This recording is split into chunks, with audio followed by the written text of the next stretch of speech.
नेताजी का चश्मा स्वयं प्रकाश जी द्वारा लिखी गई एक बहुत ही प्रसिद्ध और भावुक कहानी है।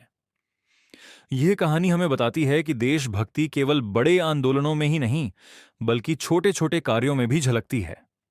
इसमें सारे पत्रों और उनके खास कार्यों का वर्णन किया गया है। पहले एक, हालदार साहब और वह कस्बा। कहानी के मुख्य पात्र हालदार साहब हैं, जो काम के सिलसिले में हर 15वें दिन एक छोटे से कस्बे से गुजरते थे। उस कस्बे के मुख्य बाजार के चौराहे पर नेताजी सुभाष चंद्र बोस की एक संगमरमर की मूर्ति लगी हुई थी। 2, मूर्ति की एक कमी। मूर्ति बहुत सुंदर थी, लेकिन उसमें एक कमी थी।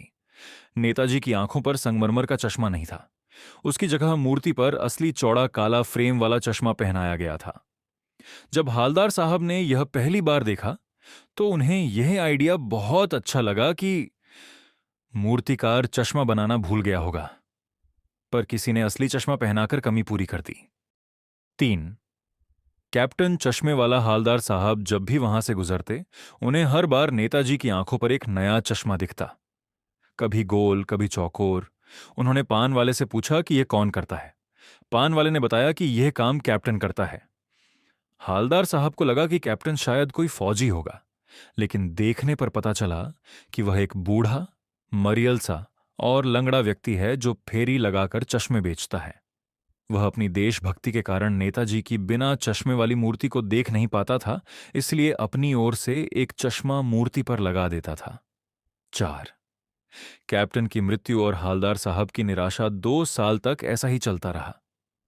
एक दिन जब हालदार साहब वहां से गुजरे, तो उन्होंने देखा कि मूर्ति पर कोई चश्मा नहीं था और बाजार बंद था। पूछने पर पता चला कि कैप्टन की मृत्यु हो गई है। हालदार साहब बहुत दुखी हुए। उन्हें लगा कि अब इस कस्बे में देशभक्ति की भावना खत्म हो जाएगी और नेताजी की आंखों पर कभी चश्मा नहीं दिखेगा। 5, सरकंडे का चश्मा, उम्मीद की किरण।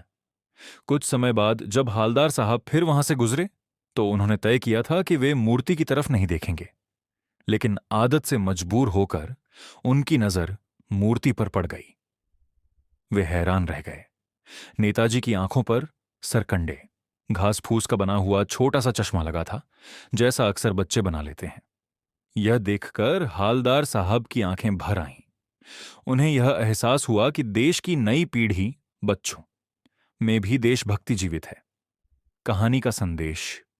यह कहानी हमें सिखाती है कि देश के निर्माण में केवल बड़े नेता ही नहीं, बल्कि हर नागरिक और यहां तक कि बच्चे भी अपना योगदान देते हैं।